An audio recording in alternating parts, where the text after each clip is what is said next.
Bienvenidos, soy Martín Morales, esto es Geopolítica y Café. Quiero abrir este espacio para que pensemos juntos el mundo, la geopolítica y el poder. Y la pregunta que nos tenemos que hacer es, ¿cómo está ordenado ese mundo hoy y qué es lo que está cambiando de ese orden, ¿no? Mi tesis es que esto no es un reordenamiento general del mundo, sino que lo que estamos viendo es el final de un paréntesis histórico. Es decir, el mundo, durante toda su historia, la historia de la humanidad, es conflicto. ¿Está bien? Y a partir de la Segunda Guerra Mundial y sobre todo después de la caída de la Unión Soviética, se vivió una fase expansiva de globalización, comercio internacional, reglas relativamente claras. No era un mundo totalmente pacífico, pero sí había instituciones que permitían debates internos y que las cosas se acomodaran de una manera un poco más diplomática y no el conflicto como la manera, digamos, como la primera opción para resolución de esos conflictos. Este paréntesis histórico permitió grandes cadenas de comercio, diversificación de las economías, economías a escala, en fin, un mundo ordenado en base a la economía. La geopolítica quedó como relegada a un segundo plano y la economía pasó a ser el tema central y el tema coordinador del orden mundial. ¿Está bien? En ese orden aparecía Estados Unidos como la potencia dominante, hegemónica. ¿Está bien?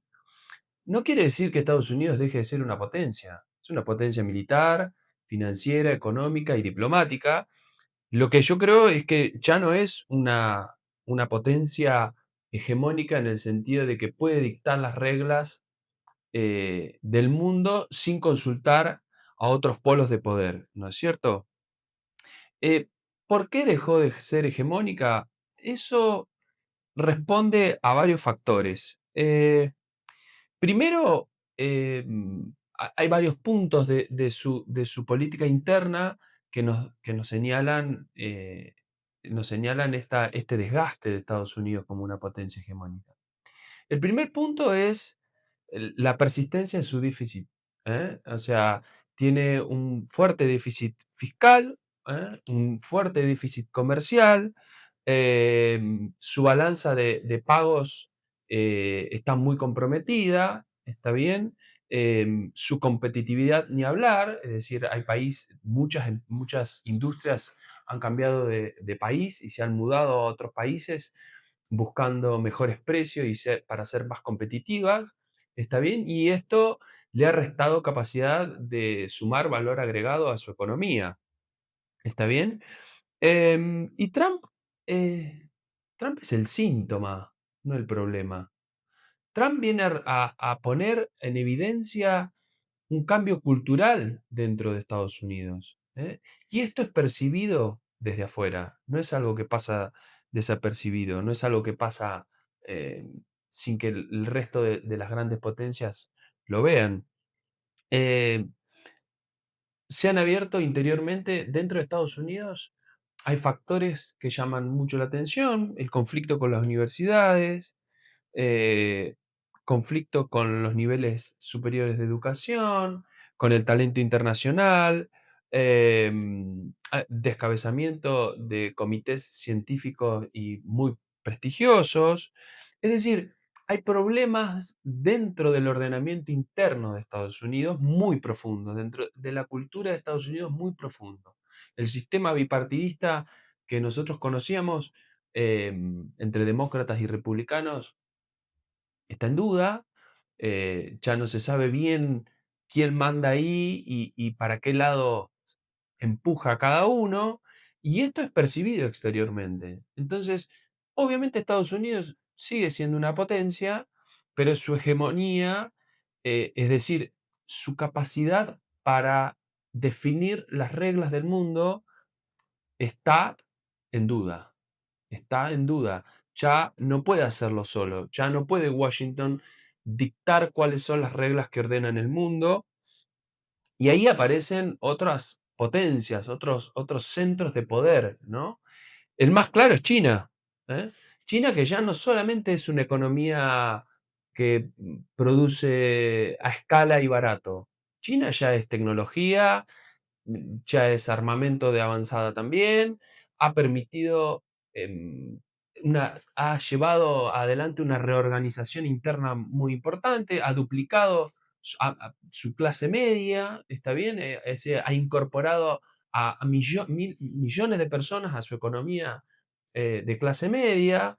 Entonces, China ya no solamente es una economía que produce de manera barata, sino que ha unido a escalas industriales, ha unido tecnología, ha unido capacidad militar, ha unido zonas de influencia, rutas comerciales, países que ya son aliados y dependen de China a través de rescates económicos o de cadenas de suministro, controla, esto es central, controla suministros estratégicos para la economía actual, como son las tierras raras, que son el componente esencial para todo lo que tiene que ver con la construcción de semiconductores y chips de avanzada para IA y toda la industria tecnológica. Es decir, China tiene un papel relevante en la economía mundial y quiere sentarse a la mesa a discutir las reglas que ordenan ese mundo. ¿Está bien? Busca un lugar en esa mesa y lo hace de una manera eh, muy paciente, pero muy decidida también. Por otro lado, tenemos a Rusia. Rusia, potencia histórica, ¿eh? Que obviamente no tiene el PBI de China ni su capacidad productiva. De hecho, Rusia tiene el PBI de Italia, por ejemplo, pero tiene una capacidad militar y una capacidad de desestabilización muy importante. El ejemplo más claro es Ucrania, ¿está bien? A partir de la guerra de Ucrania se desencadena toda una serie de acontecimientos en Europa en materia geopolítica muy importante, ni hablar en materia energética, lo que llevó, por ejemplo, a Alemania a precios récord de su energía y a otros países de la eurozona también. Es decir, Rusia reclama un lugar histórico, también un territorio que ellos consideran que le pertenece, ¿eh? Y esto desestabiliza la región y toca las puertas de Europa muy, muy de cerca, ¿está bien? Em, y Europa se encuentra en una situación compleja. Compleja porque después de la Segunda Guerra Mundial se ordenó alrededor de la economía, del comercio, de instituciones que más o menos establecían reglas que le permitían trabajar dentro de cierta previsibilidad, y eso hoy ya no está, porque Europa había abandonado su seguridad y había dejado en manos de Estados Unidos su seguridad para abocarse al comercio y la economía. Y hoy se encuentra que su socio, que lo tenía que cuidar, le dice que ya no lo va a cuidar. ¿Eh? Y esto genera un enorme problema para Europa porque no sabe cómo posicionarse ante eso, no tiene un líder claro, ¿está bien? Hay un Merz en Alemania que no termina de hacer pie, Macron que está en el final de su mandato y se está yendo y no sabemos qué es lo que viene en Francia, Italia también con sus problemas internos, en fin, Europa no tiene una voz como si la tiene Estados Unidos con Trump, o China con Xi Jinping, o Rusia con Putin, personajes fuertes que tienen un poder central y que conducen su país. Bueno, Europa es una zona de múltiples voces, ¿ok? No hay una voz cantante, digamos, no hay quien tome el mando, no hay una figura central que convoque hacia un mismo lugar, ¿está bien? Y eso se nota, eso se siente, eso se percibe, ¿está bien? Europa queda muy incómoda en esta situación, y el mundo mira con mucha expectativa hacia dónde va a ir Europa y quién va a tomar el mando de Europa en el sentido de la conducción geopolítica estratégica, ¿eh? Como obviamente un bloque relevante del ordenamiento global.